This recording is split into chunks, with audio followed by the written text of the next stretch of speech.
Hello and warm greetings. Welcome to the Analyst by Vajiraman Ravi, where we will try to comprehensively analyze 7 articles in 2 different sections along with the daily mains answer writing program. In the analysis part, we'll first have a comprehensive discussion with respect to the end of multilateralism being observed, especially in the light of US policies and the ways which India needs to adopt in such a scenario. Then in the second article, we'll have a discussion with respect to the burnout challenge being faced by the doctors at the primary health centers and the ways to mitigate this crisis. Then in the simplified section, we'll have a discussion with respect to 5 different articles from a special perspective of UPSC Prelims 2026 along with the value addition. So stay tuned. Coming to the very first topic of today's discussion, this is un-American. In the aftermath of the Second World War, what we observed was the evolution of a particular world order. And this particular world order was spearheaded by the US. And it was based on the ideology of liberal institutionalism. That is, we came up with certain institutions in the form of United Nations or World Health Organization, and they were primarily responsible for the global governance framework. But with time, what we observed was the weakening of these institutions, primarily because of the geopolitical selfish motives of different countries, specifically the US. And then from 2000 onwards, what we saw was the aggravation of this particular weakening aspect. That is, these institutions weakened more, primarily in the context of the aggressive rise of China and the responsive policies of the US. That is the first aspect. Second thing which you'll have to understand is that when President Trump, in his very first presidential term from 2017 to 2021, he came up with a particular campaign of America First, where he said that we are going to focus upon the internal affairs of the US. He had a kind of a narrow nationalistic policy, where he said that we are not going to focus upon the world affairs and we will restructure the American economy. And this thing aggravated, his position aggravated and intensified in his second presidential term, where he came up with a campaign of Make America Great Again, where he right now is emphasizing upon or having a core philosophy of sovereignty, where he is basically extracting trade concessions from different countries by pressurizing them, by imposing tariffs, what he is doing on different countries, including India. And he has also, in this particular article, as the author mentions, he has also, since January 2025, withdrawn America from very important international institutions, be it the UNESCO or be it the other institutions. And he has also stopped the support with respect to the Paris Agreement and the Loss and Damage Fund. What this showcases is the end of multilateralism.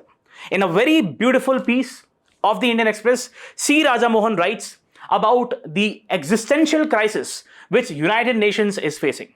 And what he says is that the US is withdrawing from multilateralism. Chinese are stepping in, trying to fill that vacuum. And then we have a lot of risks and opportunities for India. A very, very important topic, especially for those of you who are having PSIR, and also a very important topic in the context of international relations, which is a very important topic of GS2. We'll see what this particular construct of multilateralism is all about. We'll see what are the challenges, what have been its positive impact of multilateralism, and what should be the way forward, primarily in the context of India, which the author also speaks about. Going to be a very comprehensive discussion. But before that, let's first talk about what do we mean by multilateralism. See, we have so many countries around the world. So when we talk about multilateralism, what it means is it's a kind of a mechanism. It's a diplomatic approach where different countries, multiple countries come on board to discuss some of the common challenges, be it the climate change, be it the trade aspect or counter-terrorism. So that is the very basic, the core philosophy of multilateralism, where you have multiple countries coming on board and discussing a particular topic, right? Now, one thing is very important to understand here. If different countries are coming together, we need to have a proper framework. And that framework is provided by the international institutions, what we call as the rule of law, right? So we have the institutions like the United Nations or the World Health Organization or the World Trade Organization. They serve as the basic framework for these interactions. I hope that is clear. Next thing what you have to understand is in the multilateralism aspect, the decision making is based upon the consensus. That is, we have many countries coming on board, they discuss and then they reach to a particular conclusion that we are going to do this. So it's a consensual approach, right? Now, there are different challenges which I told you. For example, we have the climate change, the ill effects of climate change, primarily because of the anthropogenic reasons, or let's say the trade issues, or let's say the terrorism aspect. So different challenges, they are basically tackled through these initiatives of the multilateralism. Now, what are the prominent multilateral institutions? We have the United Nations, which was primarily established to ensure the peace and stability around the world. Then we have the World Trade Organization to make sure that there is more trade among different countries. Then we have the World Health Organization, primarily in the aspect of or in the domain of the global health framework, right? So this is what you have to understand with respect to multilateralism. Now, see, if you really want to understand that how this particular thing of multilateralism has basically weakened and why it is dying, you'll have to understand a very important concept of world order. And in my previous sessions, I've already explained this, but again, I'll try to recap it. What is world order? See, we have different countries. The distribution of power and authority among different countries around the world or the institutions, that is what is known as a world order. So at a particular moment of time, you have a distribution of power and authority around the world. One country might be more powerful than the other. So that is what defines the world order. As the world order keeps on changing, as it's a dynamic concept, we have the multilateralism, which has also been affected. That is what you'll have to understand. Changing global dynamics, right? So the evolution of multilateralism is based upon the dynamics of the global framework among the different countries around the world.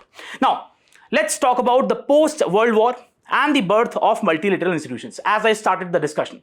So we had the conception of the United Nations, primarily spearheaded or led by the US in the form of United Nations to make sure that there is peace and stability around the world. We also had the Bretton Woods institutions in the form of the creation of International Monetary Framework, or what we can say is World Bank, right? Very important. Then we also had this General Agreement on Trade and Tariffs. See, one thing you'll have to understand, that one of the very core of liberal institutionalism was that what America thought, that it is very important that nations need to be prosperous. There has to be more and more trade among them. So we need to reduce the trade barriers. And it is for that reason that we came up with the GATT, General Agreement on Trade and Tariffs. Then we had the Cold War era. Now, in the Cold War, we already know that the world was divided into two blocks. One led by the US, which talked about the democratic ideals. Second, led by the erstwhile USSR, talked about the philosophy of communism. So, see, again, understand, in such a scenario where you have different countries being partners of different alliances, what we saw was the weakening of multilateralism. Cooperation was not very much visible as it was post-World War II, right? And it took a backseat because different countries had an alliance mindset. They were ideologically aligned to one or the other power bloc. Next, we have the multilateral cooperation, which existed in certain areas. Now, which were those areas? Post Second World War, what we saw was the complete destruction of some of the European countries. And there was the emphasis upon the reconstruction and development of these countries of the Europe. And in this particular scenario, we saw some kind of cooperation between the US and the USSR. So there was some form of multilateralism which was observed. Next, post-Cold War, what we saw was the expansion and globalization. See, understand. Once we had the disintegration of the USSR, the world became unipolar. We had the US guiding that what would be the policies of the world order. What would happen now? And what US emphasized was on one very important aspect of liberal international economic order. What it said was that we need to basically reduce the trade barriers. We need to have more of interactions among different countries. There has to be more of investment flows, more of capital flows from one country to the other. And this was one of the very important reasons which led to the emphasis on the aspects of globalization. So it was this particular world order.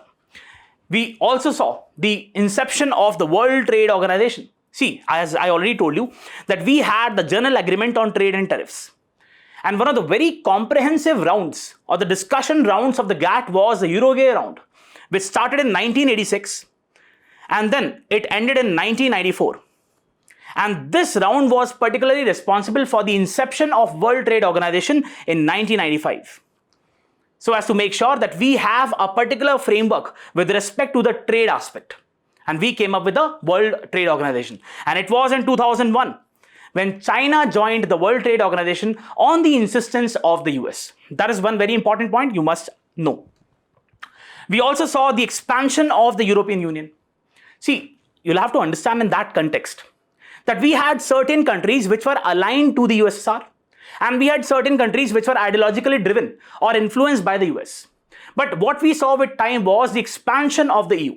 Many of the countries which were earlier in the lap of the USSR, they now joined the EU. So that was one of the very important aspects of multilateralism. Also, we saw the emergence of new multilateral forums. As I told you that it was China which joined the World Trade Organization in 2001, primarily on the insistence of the US.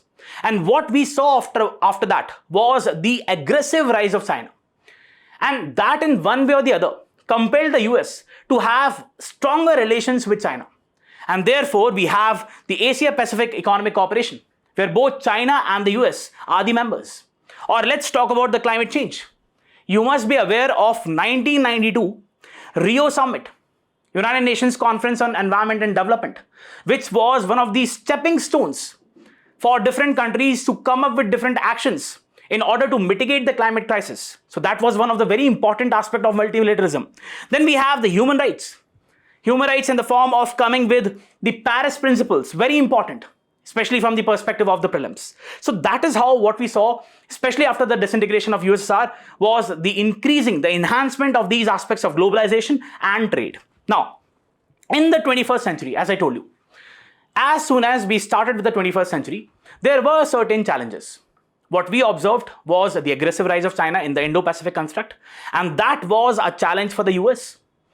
Second, you must remember that we also had 2008 global financial crisis, which was nothing but a result of the bursting of the housing bubble in the US.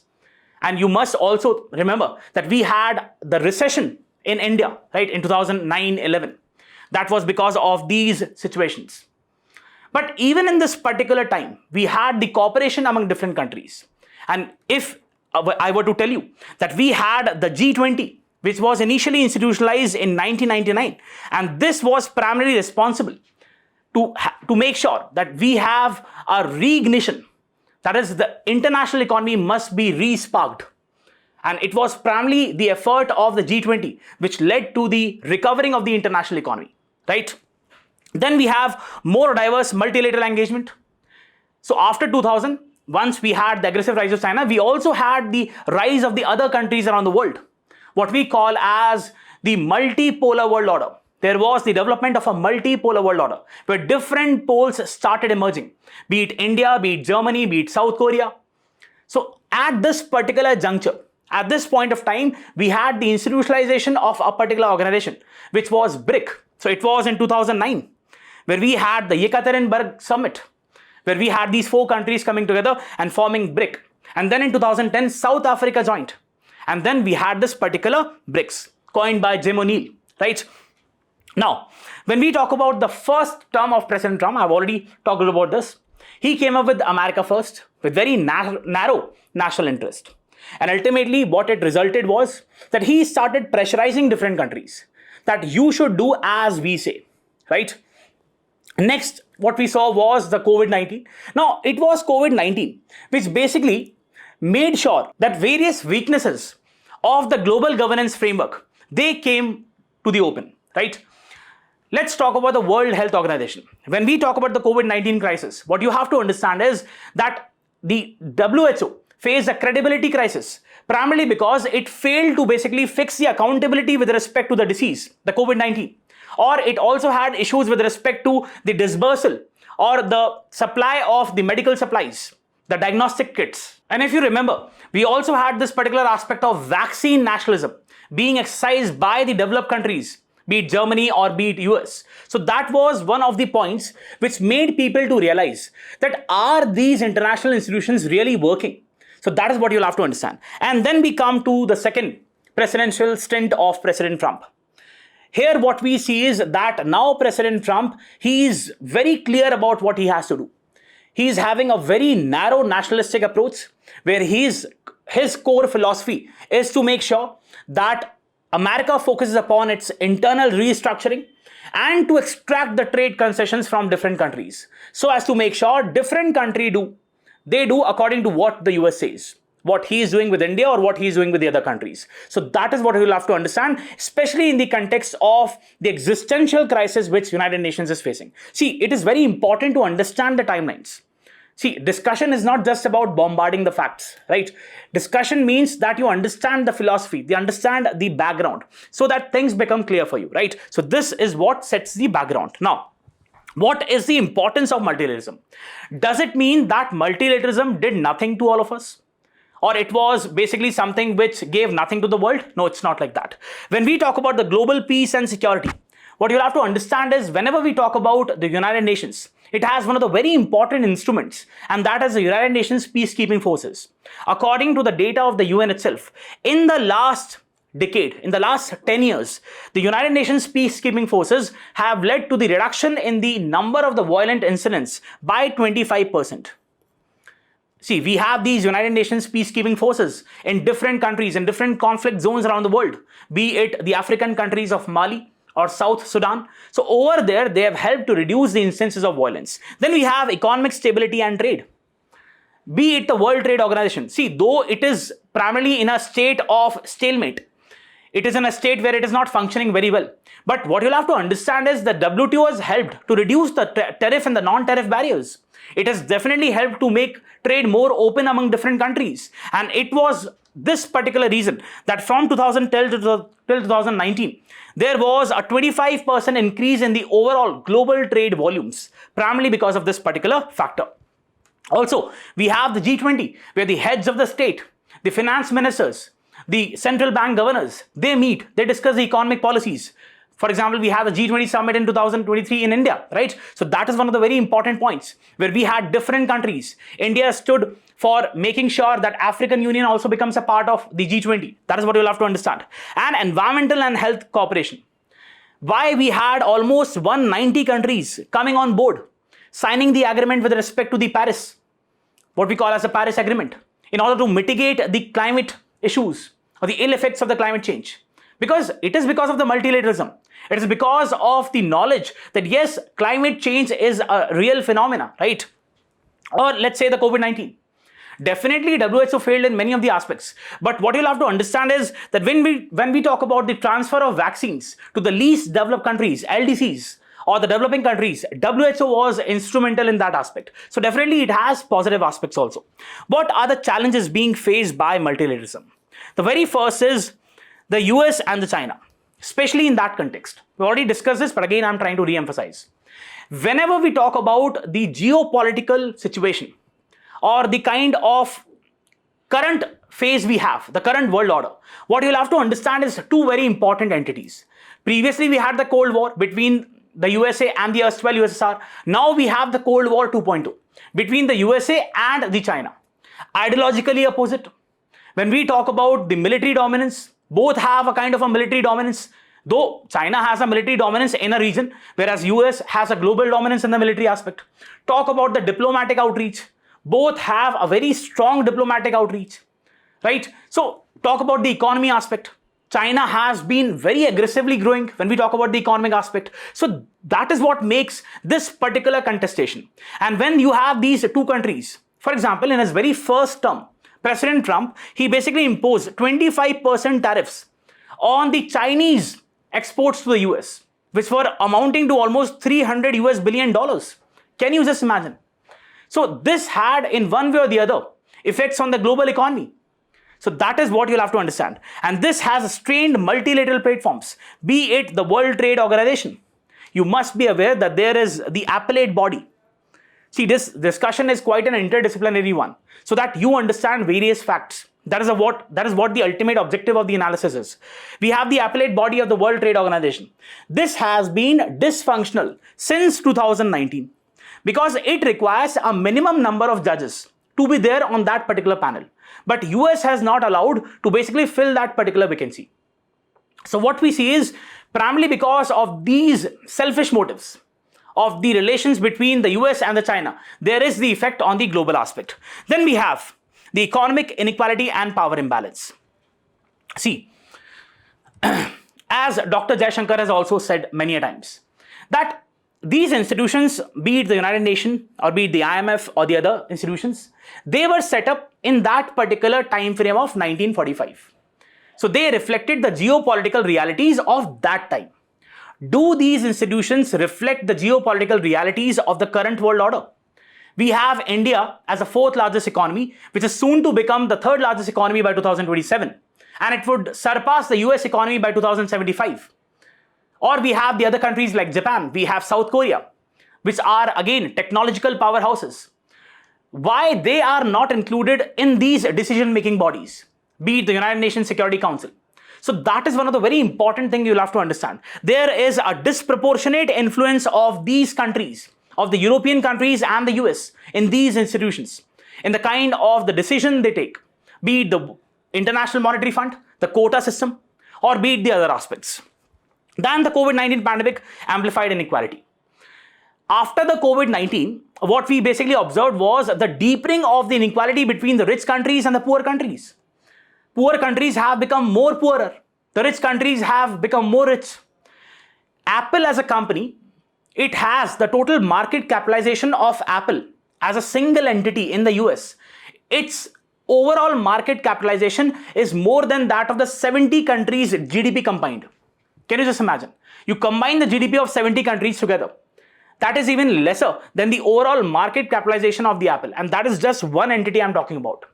That is how the deepening has taken place. And this is when we're talking about among countries. Talk about India.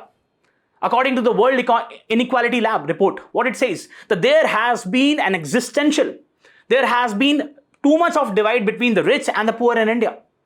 The wealth inequality or the income inequality, where you have a very small, minuscule section of the population commanding over the wealth of the nation. That is what the inequality is. Then we have the other aspects of rise of unilateralism and nationalism. When we talk about the unilateral policies, be it America's action with respect to Afghanistan, or be it the America's action with respect to what is to be done with respect to Iran, America has taken unilateral actions. Recently, it has cancelled the waiver which it gave to India with respect to Chabahar port. So these are unilateral actions and they never work in a multilateral setup. That is what you'll have to understand. Be it the Paris Accord. So he came out of the Paris Accord, right? And he has basically stopped the support with respect to the loss and damage fund, or be it the Iran nuclear deal, came out from the JCPOA, right? Joint Comprehensive Plan of Action, which was a result of P5+1. The +1 is the Germany. Then we have the WHO. Since January 2025, President Trump has signed the executive order coming out from the WHO, coming out from the UNESCO. So these are very grave concerns. See, these are the institutions which are, they might not be fulfilling their whole objective, but they have helped to a large extent in making sure that there is parity among different countries, right? Bilateral trade deals. He is pressurizing different countries to come to deals. Art of Making Deal, the book which was written by Donald Trump. So he believes in having those things, right? Or let's talk about the Chinese nationalism.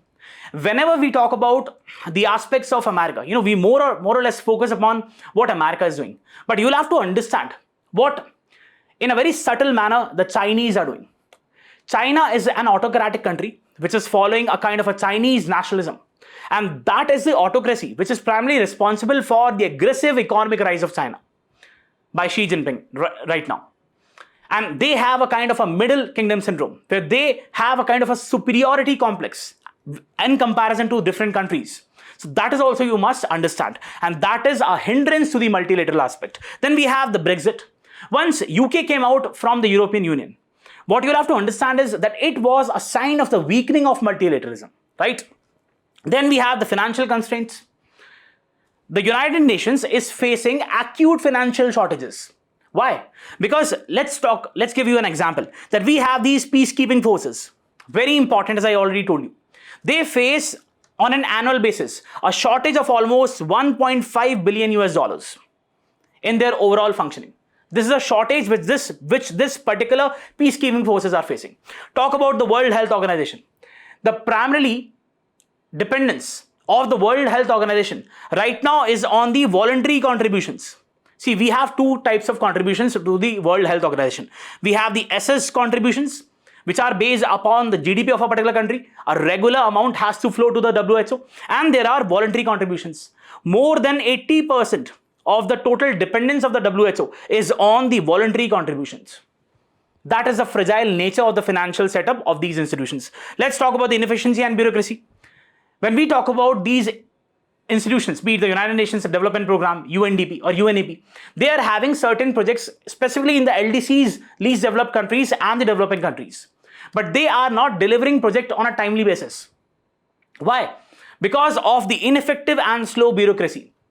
Because of the lack of funds. So many countries, what they say is that we don't want your project. Give us the money and we'll deliver it. We'll complete it on our own basis, right? Or let's say the WHO's appellate body. I already told you about this. Since 2019, what you'll have to understand is that there is no functioning of this particular appellate body. So it obviously would compromise the efficiency of the WTO, right? Now, what you'll have to understand is in this particular article, the author talks about certain things. The very first is, what he says is that in the Trump's second term, the approach towards the UN has been very critical. Trump is very critical with respect to the functioning of the United Nations. What he says is that in the second term, Trump has come with greater power and fewer constraints. And he is undermining the overall functioning of the United Nations. This is what I'm telling you about the editorial, right? What he proclaims himself is as the peace president. He says that I'm stopping war in different countries around the world. But that is not the reality. Because ultimately, it should be the responsibility of the United Nations Security Council. But he's saying that he is doing on his own. So he is weakening the credibility of the UNSC. Then we have the national sovereignty is greater than that of the multilateral cooperation. For Trump, the national sovereignty, the narrow national interests are more important than the multilateral cooperation. That is very clear for him. Shift from multilateralism to unilateralism. In 2017, Trump gave a particular speech in the United Nations where he completely rejected the globalism, where he rejected the idea of liberal institutionalism. So he gave a speech in the UN itself, criticizing the UN, the functioning of the UN, right? And in his first term, as I told you, he came out from various institutions, stopped the funding of very important agencies. And in his second term, this thing has aggravated. He has completely disowned many of the organizations. And this is something which is quite serious. Next, we have the Project 25 ideological framework. See, one thing which you'll have to understand is the importance of think tanks. See, in every country, there are certain institutions, what we call them as think tank, which basically guide the policies of the state. Right? So we have different institutions, we have different bodies which basically guide the government what to do, what not to do. Similarly, we have in the US Heritage Foundation, a very conservative think tank, which basically through its own Project 25 report is basically functioning as the basis of the actions which Trump is taking. So Trump, to a very great extent, is dependent on the kind of the framework which Heritage Foundation has. And what Heritage Foundation talks about? It says that America should reduce its contribution to various entities around the world. It should slash the funding to various institutions, be it the WHO or be it the UN, right? It also says that we should reject the support which we are giving to the UN. That is, we should not contribute either financially or diplomatically to the UN. Let it function on its own.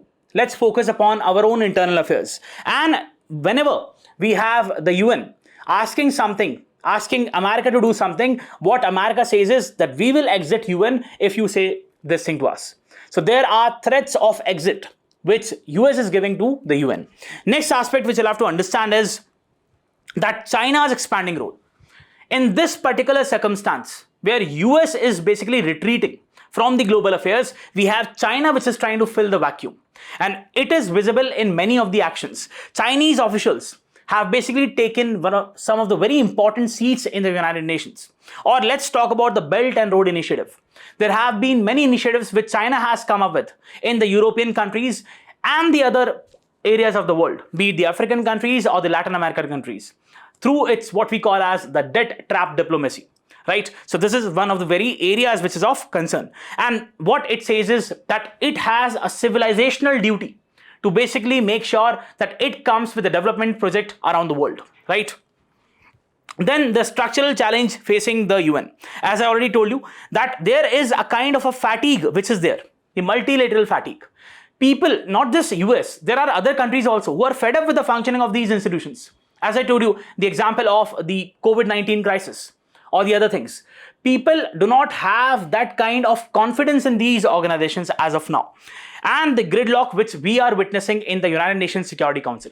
The United Nations Security Council has become a kind of a table, the global high table, which is nothing but a place where rivalries are taking place. Be it the US-China rivalry or be it the US-Russia rivalry, a platform which was primarily mandated to ensure peace and stability around the world is now becoming a kind of a theater of selfish geopolitical motives of different countries. That is what you'll have to understand. And financial crisis. UN is not having enough of money. And over here, what you'll have to understand is the contribution of India. And I'll give you a very important data. When we talk about the UN budget, India is contributing just $38 million to the UN budget, which is even less than 1% of the total UN's budget. China, on the other hand, it is contributing almost $680 million, and it amounts to almost 20% of the UN budget. Look at the difference between the contributions being made by the China and India. And US, on the other hand, even now, it is making a contribution of almost $820 million to the United Nations, which amounts to almost 22%. That is the difference. So we'll have to also increase our contributions to the UN, right? Reform the deadlock. There is a kind of a deadlock which is there, and we don't think that UNSC has the capacity to basically make sure that these conflicts, we have these conflicts, for example, Israel-Palestine or Israel-Iran. Is or has the UNSC been able to stop these conflicts? No, right? Let's talk about India's risk and opportunities. The kind of traditional approach where we keep on saying that we need to be at the UNSC because of our population, because of our economy, we need to stop that. That is what the author is saying. Because what he's saying is it has a limited prospect. What should be the priorities for India? Right now, what India should do is India should come up with its own framework of global governance on important areas. And primarily, we'll have to talk about the emerging technologies. What ideally we should do? We should focus upon the national prosperity. We should focus upon the strategic autonomy. We are partners to all, but when it comes to the national interest, we'll make sure that we abide by the national interest. We need to go for South-South cooperation. Stop looking at these countries. Or see, you carry on whatever partnerships you're having with US or the other countries, but make sure that you also cooperate. Come up with more partnership with the Latin American countries or the African countries, but because that is where the future lies, right? Build like-minded coalitions, issue-based partnerships with African countries, with Latin American countries, with ASEAN countries, right? Enhance the voluntary contributions to different organizations. For example, International Solar Alliance, right? So we need to enhance the contributions to these organizations. The way forward for India, according to the author, the very first is move beyond the UNSC-centric approach. Stop being too much obsessive about the UNSC.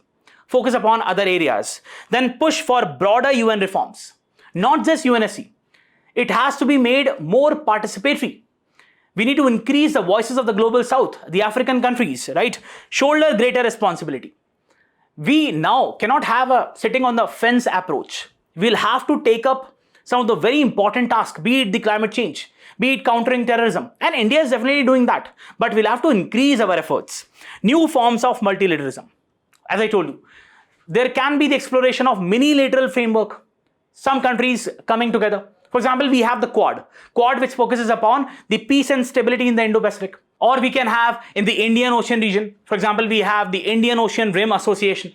So like that, we need to come up with small mini-lateral frameworks, right? Now, again, what should be the way forward? The very first is strengthening the mini-lateral and regional alliances. For example, we have the Quad, as I told you, for Indo-Pacific. We have the International Solar Alliance, primarily to reinvigorate the aspects of the solar energy in order to have more cleaner forms of energies. Or let's talk about the BRICS, because ultimately it's the BRICS which is going to command the economy aspect, the military aspect in the coming future.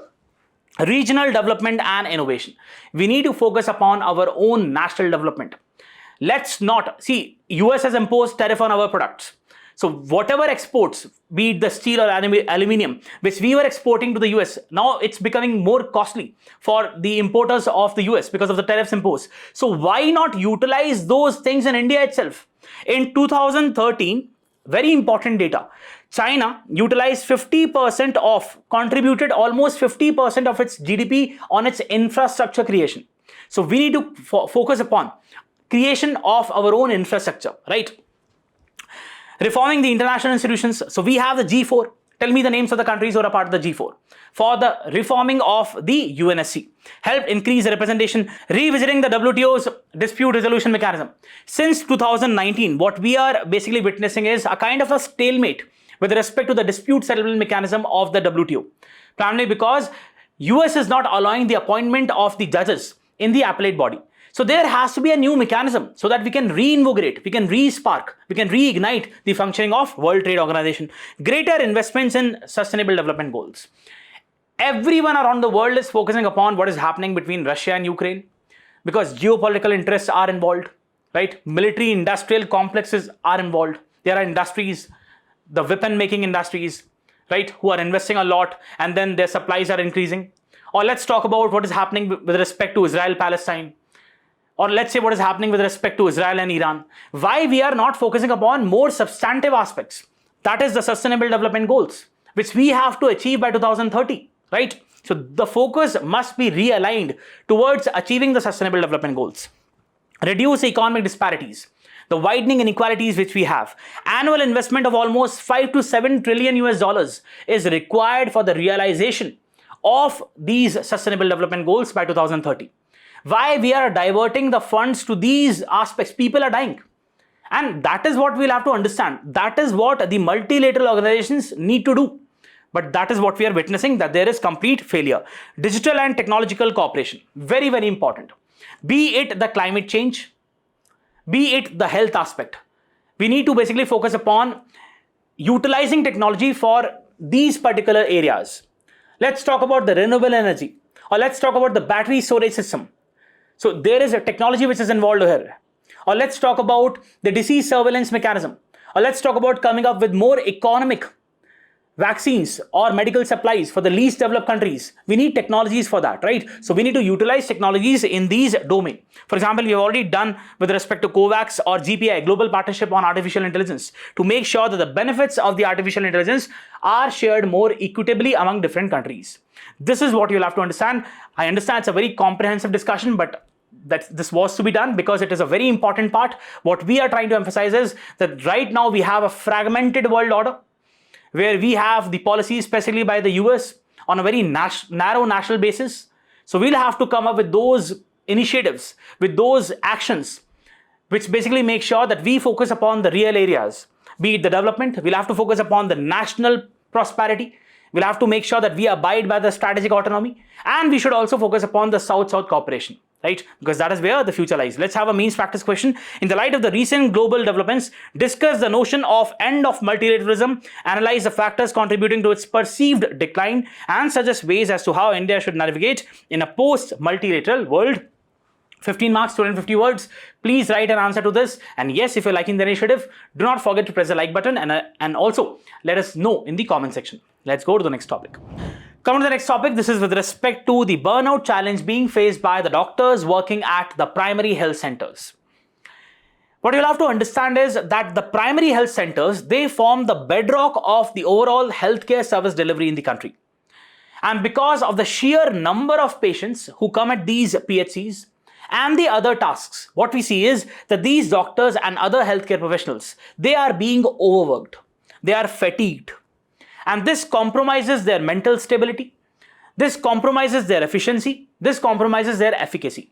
And many times what we have also observed is that patients, they basically inflict violent actions on these doctors. These doctors are subjected to violent actions by these patients. So what we'll have to understand is we'll have to make conditions right for these doctors so that they can work with their full efficiency and contribute to the overall progress in the health aspect. Very, very important topic, especially with respect to GS2 health. Now, when we talk about the primary healthcare, what you'll have to understand is, as I said, that it forms the very foundation of the overall healthcare service delivery globally. Especially in a country like India, where we have a lot of poor people, where we have many of the people living in the rural areas or the remote corners, these PHCs are very, very important instruments for providing the healthcare services. Also, if we talk about the Alma Ata Declaration of 1978 or the Astana Declaration of 2018, both focus upon the importance of these PHCs, the primary healthcare, right? And they talked about the health as a fundamental right. And especially in the Astana Declaration, what the Astana Declaration said was that these primary health centers, they basically are the vehicle for the universal, equitable healthcare. That is what you'll have to understand. See, before we talk about this particular aspect further, let's give you a picture with respect to the functioning, the pyramid structure with respect to the health we have in the country. So at the very base, we have the sub-health centers, and then we have the PHCs. So when we talk about the PHCs, they cater to almost 20,000 to 30,000 population. And we have doctors who are placed and they serve as the referral point for the sub-health centers, right? Now this forms the primary level. Then we have the community health centers, CHCs, and we have the sub-district hospitals.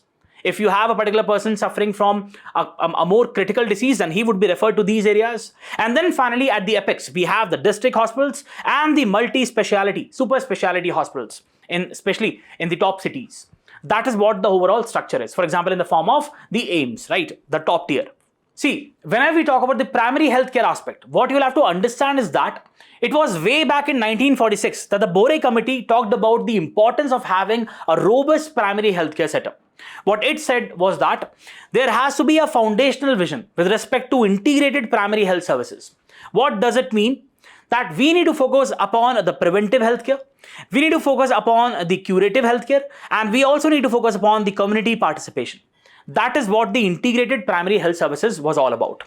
Next thing which you'll have to understand is that we have a very important target, an aim to have a universal health coverage with respect to the population, which is also enshrined in the Sustainable Development Goal target of 3.8. which talks about providing the essential services to all the people, the health services to all the people, right? So this is basically the construct with respect to the primary healthcare. Now, when we talk about the healthcare professionals who are working in these primary health centers, these doctors, what you'll have to understand is that these doctors form the foundation of the public health. Why? Because we have millions of people, especially in a country like India, who are dependent for their basic health need on these primary health centers. So they are very, very important. And it is not just about the normal things which they are providing. For example, see, they are catering to the outpatients, definitely. They are catering to the maternal and child health. They are catering to the neonatal aspects. They are catering to the non-communicable disease. But it's not just about that. They are also involved in the other care. For example, in the immunization drives. For example, making sure that if there is an outbreak of a disease, how to basically control it. Making sure that there is proper dispersal of the vaccines. So these are some of the added tasks which they are basically responsible for. Then we have the population coverage. So in plain areas, they basically cover almost 30,000 people, right? Per PHC, we have the coverage of almost 30,000 people. For the hilly areas, what you'll have to understand is we have a coverage of almost 20,000 people. And for urban areas, there's a coverage of almost 50,000 people. So every PHC in urban area, it caters to almost 50,000 people. In a hilly and a tribal area, it caters to almost 20,000. And in a plain area, it caters to almost 30,000. That is what you'll have to understand. Now, what are their responsibilities? The doctors who are working at the PHCs. As I told you, that they have a multifarious roles. They don't just cater to the patients who are coming, the OPD, but they also cater to the other aspects. For example, making sure that, let's say, if a particular person is suffering from an NCD, non-communicable disease, what ideally should be done? Or let's talk about the immunization drives. Or let's talk about the disease surveillance mechanism in that particular area where that particular doctor is working. So there are multifarious roles. Implement different programs. We have the National Health Mission. We have the Rashtriya Bal Suraksha Karyakram. We have different healthcare interventions, and most of these interventions, most of these initiatives are being implemented by these doctors who are working in the primary health centers. Then participate in the Gram Sabhas. Why? Because ultimately we have the people in the Panchayat, we have the Gram Sabhas who basically talk about their need, and it is to be implemented by these PHCs when we talk about the healthcare aspect. Or let's talk about the intersectoral collaboration. Or let's talk about having a more community participation. So that is also one of the very important points. Mentor the frontline workers. Very, very important. Let's talk about the Anganwadi workers or the Ashas, accredited social health activists. Or let's talk about the other people who are working. Let's say the other paramedic staff. So they have to mentor these workers. Make sure that the health interventions are done properly. So the doctors are responsible for guiding these people, be it the Anganwadi workers, the Ashas. Conduct the health education, audits and reviews with respect to the functioning of the primary health centers and the sub-health centers. Now, when we talk about the patient load, what you'll have to understand is every doctor at the PHC, he basically caters to the need of almost 100 patients in the OPD. Can you just imagine? 100 patients. And then we have the other demands also. For example, when we talk about the neonatal care with respect to the small infants or pregnant ladies, or when we talk about the maternal and child health, or when we talk about the non-communicable diseases or infectious diseases, they'll have to look into different dynamics, or geriatrics with respect to the senior citizens. So their work is not just fixed to a defined set of patients. They have multifarious roles, right? Then we have the knowledge pressure. See, whenever we talk about the health aspect, we have the state government, which comes with different protocols, different guidelines, which have to be abided with respect to the dispersal of the vaccines, or how a particular intervention has to be there with respect to the patients, how the doctor has to conduct himself. So they'll have to keep themselves updated with respect to the protocols and the guidelines, which are released by the respective state governments or the district administration. Then we have limited time. Even though, despite the fact that the doctor is giving all of his or her effort, what we see is that there is very limited time for which the doctor can have or cater to a person's need. Because there is too much of load. There's almost 100 people, 100 patients in the OPD, which a particular doctor has to cater to. So again, what we are trying to say is this compromises the overall efficiency, the efficacy of the doctor. And in one way or the other, see, doctor is also a human, right? If you have so much of load, if you are burdening that particular person, this would compromise the mental stability of that particular person. And ultimately, many times what we have seen, that if the doctor compromises on his particular interventions, if because of his interventions there is a kind of a tragic accident which takes place, a tragic incident which takes place, let's say the death of a patient, many times what we have seen is that the relatives of that particular patient, they inflict violence on the doctors, right? Administrative and document overload. One thing is that they are catering to the health aspect, but there is too much of administrative burden which is there on the doctors. They have to maintain different registers, right? Physical registers. Even though we are focusing upon the digital aspect, the digitization of these records, but still now they'll have to maintain the physical registers. Over 100 registers are to be maintained with respect to the drug stock, the vaccine stock, the medical supplies, right? Covering the OPD, the mother and child care health, the non-communicable diseases. Digital systems are also be maintained. So there is a kind of a duplication which is there. On one hand, we have these physical registers, and on the other hand, these doctors have to update the information on the portals. For example, we have the integrated health information platform, or we have the integrated disease surveillance platform, IDSP, or we have the People's Health Register, or we have the Ayushman Bharat portal. So all these are to be updated. If they are not, then it is the doctor who is accountable for that. Then again, as I said, there is a duplication which is involved, extended work hours. So in the very first shift, he's looking or catering to the demands of the patient. Then he has to basically update all these registers and the digital platforms. What is the irony? That the doctor is meant to treat people, but he or she is spending disproportionate time on computers just because it is mandatory for the doctor to upload that information.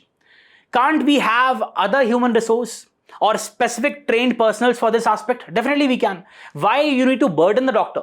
Let him treat the patients, right? The burnout challenge. There is a global recognition, and this even the World Health Organization identifies that the doctors, especially in low and middle income countries, they are facing a very big and important concern, a very big challenge, and that is with respect to the burnout, right?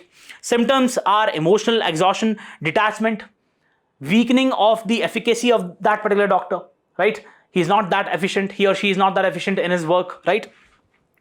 The WHO talks about this, and we also have the Saudi, which says that the administrative overload as a key driver for this particular instance of burnout of these doctors. Indian context, even in strong primary states such as Tamil Nadu. Even those states which have a very strong and robust primary healthcare setup, for example in Tamil Nadu, we are witnessing that these doctors are facing a burnout. Primarily because there is very small human resource which is there. Most of the tasks are being handled by these doctors. So ultimately, what it leads to is this particular issue of weakening of the efficacy and efficiency of the doctors. What is needed is a kind of a rethinking. Reforms are needed. There has to be streamlining of the documentation.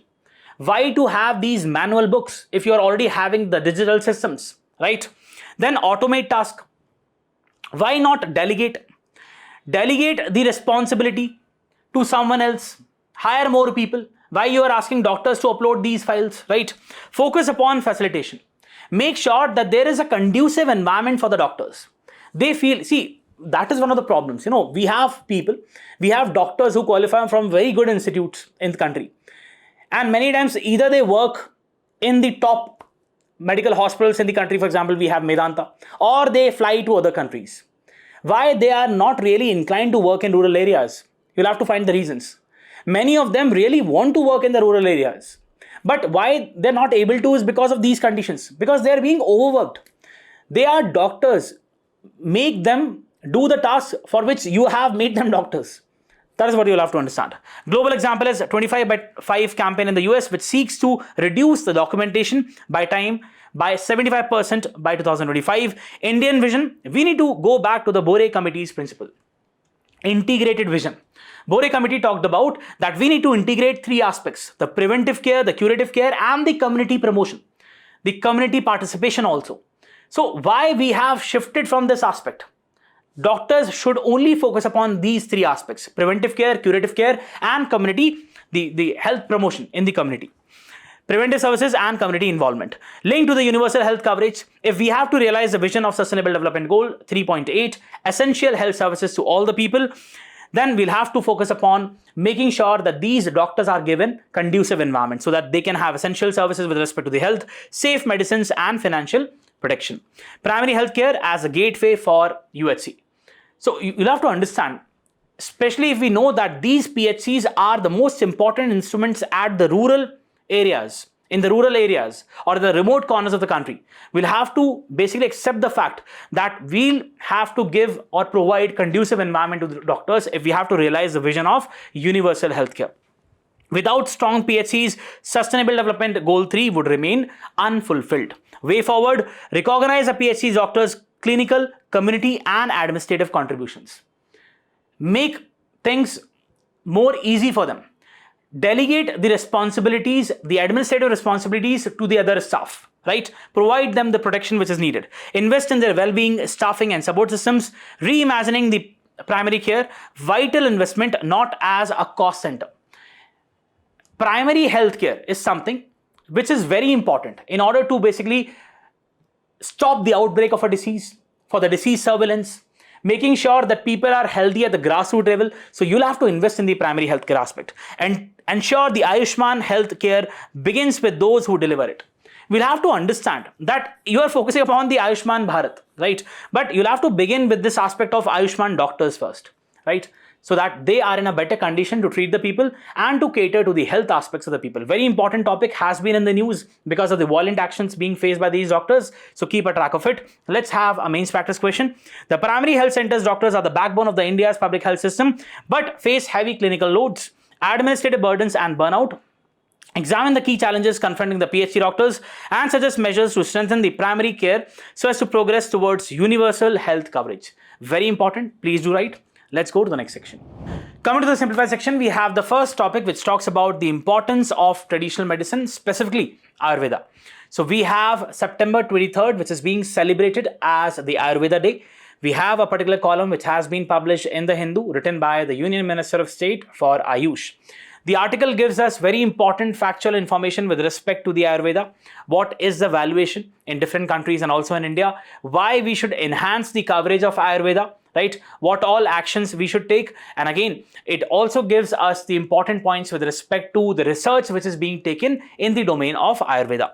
So what it says is that the traditional medicine, according to the World Health Organization, it is practiced in almost 88% countries around the world. That is 170 out of 194 countries. The data is given by World Health Organization. Why it is really important is because it forms the primary form of healthcare in many low and middle income nations due to accessibility and affordability. So you have the modern forms of medicines which are quite costly, which are not affordable by majority of the sections of the society. So we have the dependence of this particular section on the traditional medicines. Beyond treatment supports biodiversity conservation, nutritional security and sustainable livelihoods. What is the market status when we talk about the Ayurveda? Global market projection is expected to reach almost $583 billion US by 2025. As I said, the article gives you some of the very important factual data points can be used in the answers, right? With annual growth rate of almost 10 to 20%. China's traditional market, it basically values almost to $122.4 billion. Australia's, it almost $4 billion. And we have India's Ayush sector. It values almost $43.4 billion US. So you can also see the economic importance of this particular sector.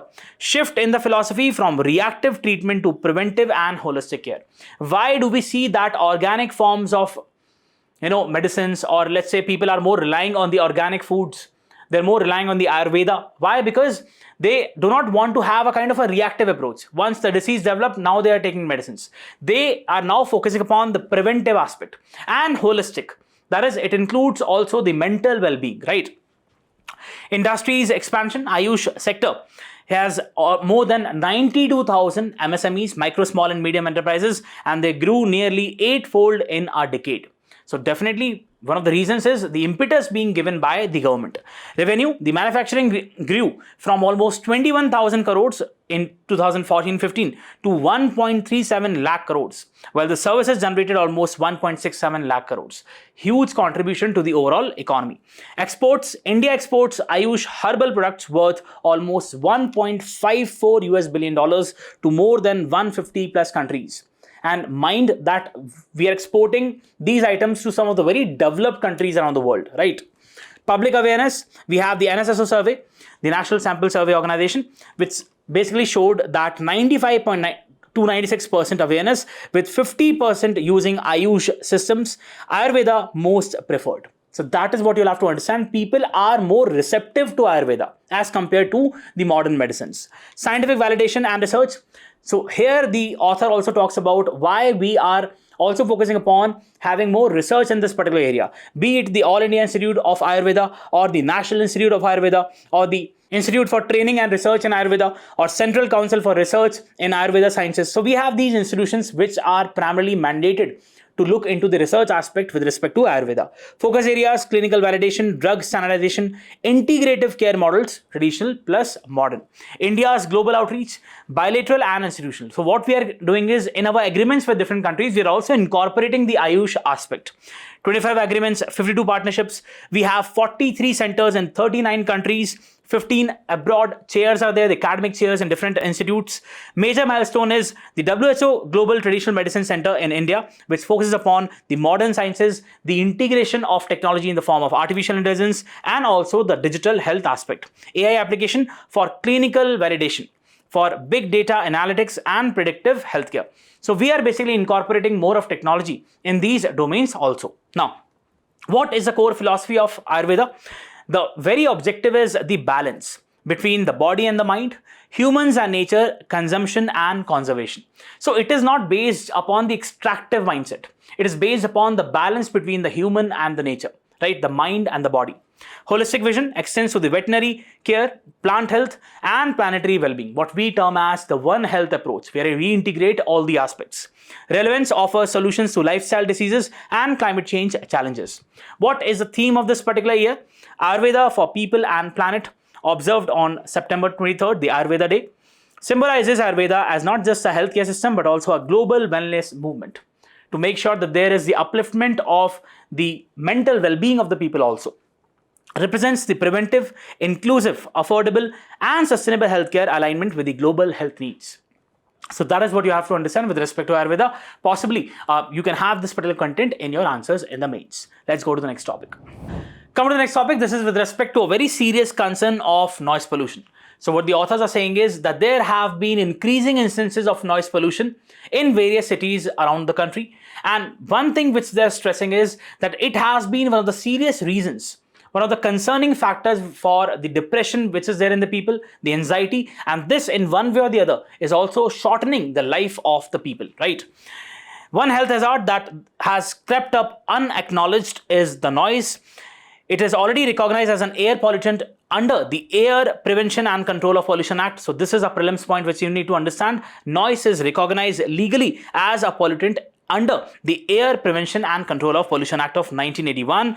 Medically, it is among the leading contributors to hypertension, that is the blood pressure, sleep disruption, stress disorders, and cognitive decline. So it also leads to the unproductive aspects, the underdevelopment with respect to the cognition, right? Conditions that shorten the lives and push people to premature death. Yet, despite this particular recognition, India has barely invested in the systems to monitor or the data collection of this particular menace. The World Health Organization recommends the residential daytime exposure of not exceeding 55 decibels. India's noise pollution regulation and control rules of 2000 set the similar limits of 55 decibels from 6 a.m. to 10 p.m. and 45 decibels at night. Decibel scale is not linear. A 10 decibel increase means a tenfold rise in the intensity. Traffic corridors exceed 70 decibels. That is what the condition on the roads is. And understand that how far we are, how more we are from the normal levels. So definitely it is going to compromise the health of the people. And as with the air pollution, the burden of this unchecked exposure falls heaviest on the least able to shield people, that is the street vendors, delivery workers, the traffic police. But an everyday occupational hazard that slowly erodes the health and the well-being. So this is a kind of an occupational hazard also. Let's say you have the workers in the factories, or let's say you have the traffic police. So they are subjected to this particular occupational hazard. Three failures, systemic gaps compound the problem. Noise monitoring is sparse. It is not there. We are not monitoring the noise pollution. Enforcement is weak. Responsibilities scattered across multiple authorities. The result, a chronic, unaddressed public health crisis. So noise pollution in one way or the other is a public health crisis. This neglect stems from three failures. First, inadequate monitoring leaves policymakers blind. Unlike air pollution, where satellites and low-cost sensors have transformed the measurement, noise data in India are sporadic, reactive, and incomplete. Though we are measuring, or we are basically having a data with respect to the air pollution, we are not having the same importance which is being given to the noise pollution aspect. Second, the structural and cultural barriers hinder the enforcement without recognition that noise can be as harmful as smog. See, this is a very serious concern which you'll have to understand. People play music through their loudspeakers, and once they're told, they're requested to lower down the volume, they feel offended. But you'll have to understand that noise pollution is as grave a threat as that of the air pollution, because it compromises the overall stability of the person, right? It infuses the stress aspect, and ultimately it also shortens the life of the person. Third, governance is fragmented. Pollution control boards, municipalities, and other organizations have all partial jurisdiction, limited resources. What should be done? First, treat noise on par with the air and water pollution. We'll have to give equal importance to all these concerns. Researchers and policymakers should design evidence-based interventions grounded in public health data. Monitoring must expand. We need to expand the monitoring stations to different cities, right? Real-time sensors can create integrated map of sound exposure. Machine learning tools can distinguish the source. Use artificial intelligence to distinguish from where the sound pollution is basically coming, right? The origin. Health studies should explicitly track the noise exposure, especially near schools, hospitals, and other places. Urban planning must incorporate noise mitigation. Use trees as shields, right? So that they can basically be a barrier to this flow of noise. Green buffers such as trees and parks absorb sound, while zoning can shield the residential areas. Governance reforms are essential. Noise regulations must be enforceable, backed by transparent data and accountability. Agencies must collaborate from across the sectors, from pollution boards to transport departments and municipalities, promoting walking and cycling for the urban mobility. Now, this is also one of the ways through which we can reduce the noise pollution. Faster transition to electric buses and enforcing honking restrictions. Community engagement matters too. Noise is tied to the cultural and social practices. Awareness campaigns and partnerships with religious and community leaders can reshape the norms. That is also one of the very important aspects. Equity is a key. Equity must remain central. Those most exposed to the noise often have the least means to protect themselves, be it the street vendors or the policemen, right? Just as air purifiers are luxury, so are the quiet homes and workplaces. The right to quiet, not to be a privilege, it must be a baseline condition. India has already learned painfully that neglecting air pollution magnifies the harm and widens inequity. We cannot repeat the same mistake with the noise pollution. The law already names it an air pollutant. What is missing is political and civic will to act. There has to be a will to act. That is what the authors are talking about. Integrating it into a clean air agenda, embedding it in the urban planning and making it a priority for the public health can reclaim the basic human right to quiet. Very important aspect. And these are the suggestions. Possibly you can have a question in the GS3 with respect to noise pollution. So you can incorporate these way forwards in your answers. Let's go to the next topic. Coming to the next topic, this is with respect to a report published by the Central Pollution Control Board, which says that the number of polluted river sites are showing a slight decline. The number of locations in Indian rivers unfit to bathe saw an incremental dip to almost 807 in 2023. From 815 in 2022. The report is by the Central Pollution Control Board. A reduction in the number of the river locations considered to be most polluted. So it's a kind of a good news. We have the agency monitors and compiles the data in 2-year phases on river health. It uses the aspect of biological oxygen demand, right? Very important concept. BOD is a proxy for organic matter dissolved in the water with a low number indicating a healthy river. So if you have BOD as low, it means that the organic pollution is low. If you have BOD as high, that means that there is more of organic pollution in the water body. A BOD greater than 3 milligrams per liter indicates a rising pollution and is considered unfit for bathing. 2 continuous locations exceeding the criterion in a single river is counted as a polluted river stretch. PRS of rivers. In 23, there were 296 PRS locations found in 271 rivers. In 22, there were 311 PRS locations in 279 rivers. Maharashtra has the highest number of PRS locations, followed by Kerala, Madhya Pradesh and Manipur with 18 each. Then we have Karnataka. You need not to basically memorize this data just for the sake of explanation. However, Tamil Nadu, Uttar Pradesh and Uttarakhand had the highest number, 5 of stretches of locations in priority 1. PRS with a BOD exceeding 30 milligrams per liter are considered priority 1, meaning the most polluted and thus needing urgent remedial actions.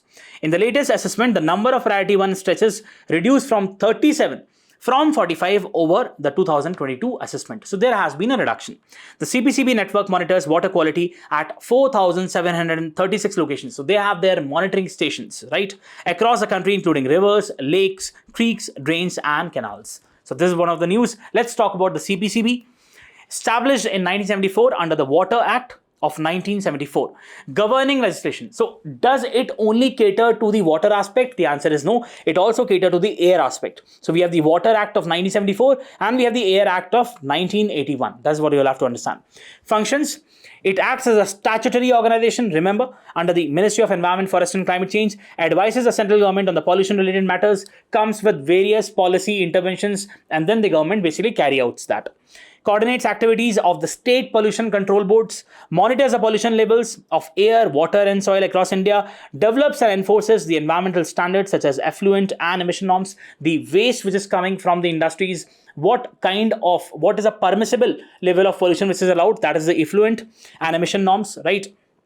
Conducts the environmental research and provides technical assistance, manages the National Air Quality Index. You must be aware of that color-coded air quality index which we have.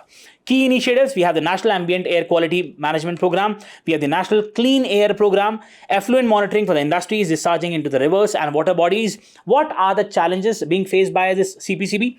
Inadequate infrastructure for real-time monitoring. Obviously, there's a shortage of funds and other resources, limited enforcement capacity against the violations, coordination issues with SPCBs, State Pollution Control Boards. So this is what you have to understand with respect to CPCB. Let's go to the next topic.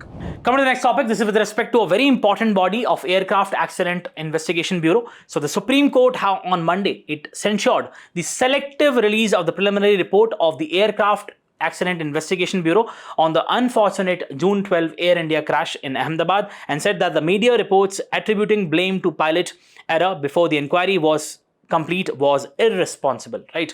So let's talk about this particular body. This comes under the overall jurisdiction of the Ministry of Civil Aviation. So we are talking about the Aircraft Accident Investigation Bureau. This bureau is an attached office. Do remember the difference between subordinate office, attached office, or autonomous body, right? Of the Government of India, Ministry of Civil Aviation, AIB has a responsibility to fulfill the obligations of the state under Annex 13 to the Convention on International Civil Aviation signed at Chicago on 7th December 1944. Then we have the AIB is responsible for the classification of the safety occurrences involving the aircraft operating in the Indian airspace into accidents, serious incidents, and incidents. Then we have, after the completion of the investigation and acceptance of the same by the Director General, the investigation reports are made public and published by the AIB on its website. The final investigation reports are also forwarded to the International Civil Aviation Organization. Do read about it, very, very important. And the states participating in the investigation. AIB also conducts safety studies. So we have the safety studies for different aircraft. It is also being done by it from time to time. The recommendations are made in the investigation reports and safety studies and are forwarded to the DGCA, Director General of Civil Aviation, Civil Aviation Regulatory Body of the IACO, contracting states. AIB also facilitates the investigation and administrative work of the court or assessors appointed by the central government as per Rule 12 of the Aircraft Rules of 2017. So primarily, it's an investigation body, comes under the Ministry of Civil Aviation. Important, can be asked in the prelims. Let's go to the next topic. Coming to the last topic of today's discussion, we have the mention of a very important scheme for the promotion of traditional industries, the SFURTI scheme, right? The scheme for the Fund for Regeneration of Traditional Industries, SFURTI, is an initiative by Ministry of Micro, Small and Medium Enterprises to promote the cluster development. What is the body, or which is the body which is primarily implementing this? We have the Khadi and Village Industries Commission as a nodal agency for its promotion of cluster development. Always remember, the SFURTI scheme is for the traditional industries. For the cluster development, we have KVIC as the implementing bodies. Objectives to organize the traditional industries and artisans into clusters. That is the main object, the cluster development. To provide sustained employment, to enhance the marketability, to equip the traditional artisans of the associated clusters, to make provisions for common facilities and others.